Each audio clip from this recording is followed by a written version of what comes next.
राजगीर के अंतर्राष्ट्रीय समागम केंद्र में शुक्रवार को आयोजित संविधान सुरक्षा सम्मेलन में कांग्रेस नेता राहुल गांधी ने केंद्र और बिहार सरकार को जमकर घेरा।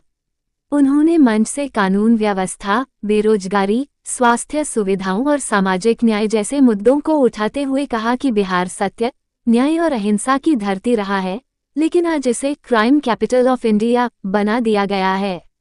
राहुल गांधी ने कहा कि बिहार के युवाओं को रोजगार नहीं मिल रहा, जिसके कारण वे पलायन को मजबूर हैं।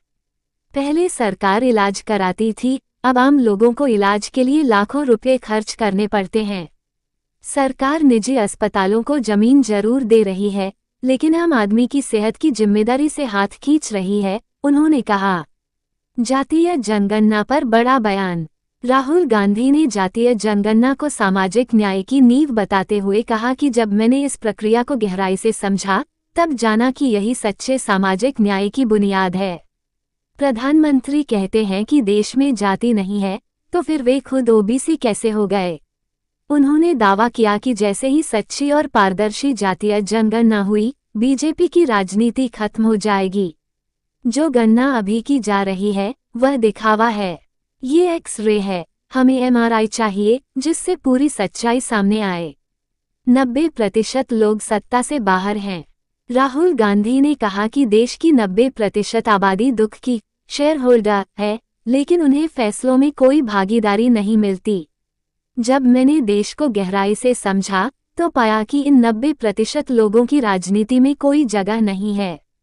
पीएम मोदी और नीतीश कुमार पर तीखे हमले। राहुल ने अमेरिका के पूर्व राष्ट्रपति डोनाल्ड ट्रंप का हवाला देते हुए कहा कि ट्रंप ने 11 बार कहा कि उन्होंने मोदी जी से सरेंडर करवा लिया, और मोदी जी इसका खंडन भी नहीं कर सके क्योंकि ये सच्चाई है।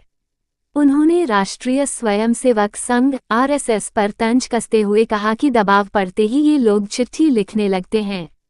अब तो जमाना बदल गया है, अब चिट्ठी नहीं, व्हाट्सएप कर देंगे।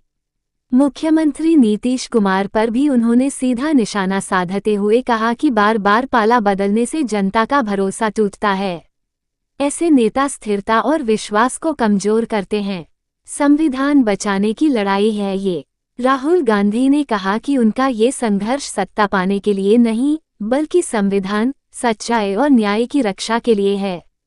उन्होंने कहा कि ये देश महिलाओं, दलितों, पिछड़ों, आदिवासियों और दिव्यांगों का भी है। जातीय जनगणना संविधान की आत्मा और उसके मूल मूल्यों की रक्षा का माध्यम है। भीड़ उमड़ी, लेकिन संगठन पर सवाल भी। कार्यक्रम में भारी भीड़ उमड़ी, जिससे राहुल गांधी